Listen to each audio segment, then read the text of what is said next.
네, 올해 1분기 우리 경제 성장률이 마이너스 0.2%로 뒷걸음질 쳤습니다. 내수와 수출이 모두 부진하면서 지난 2월 한은 전망치를 크게 밑돌았는데요.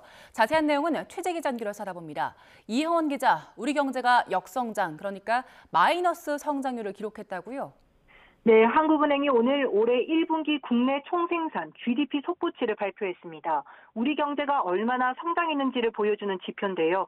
1분기 성장률은 마이너스 0.2%로 전분기보다 뒷걸음질 쳤습니다.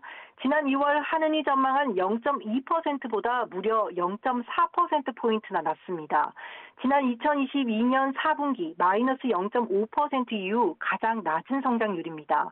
지난해 2분기에도 마이너스 0.2%를 기록했었는데요. 소수점 둘째 자리까지 따져보면 이번이 마이너스 0.24%로 더 안 좋고요.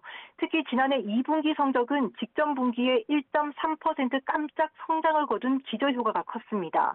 지난해 4분기 성장률이 0.1%에 그친 점을 고려하면 올해 1분기 마이너스 성장은 충격적이라고 평가할 수 있습니다.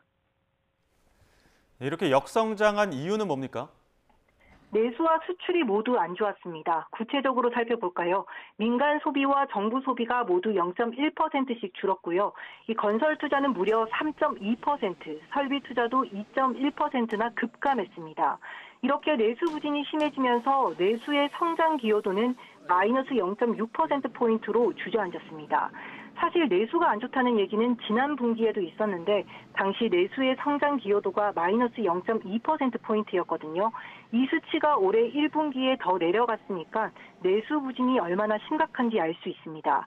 수출도 화학 제품과 기계 등을 중심으로 1.1% 줄었습니다. 다만 수입이 마이너스 2%로 더 크게 줄면서 순수출 기여도는 0.3%포인트를 기록해 지난 분기와 같았습니다. 한국은행은 국내 정치와 미국 관세 정책 등 대내외 불확실성 증대를 역성장 원인으로 꼽았습니다.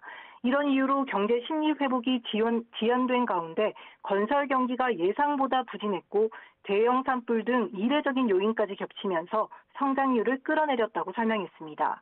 미국 트럼프 행정부의 관세 정책 여파가 본격화하기도 전에 경제가 크게 흔들리면서 올해 연간 성장률도 기존 전망치인 1.5%보다 크게 낮아질 것으로 보이는데요.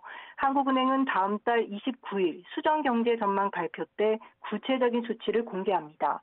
지금까지 한국은행에서 YTN 이영훈입니다.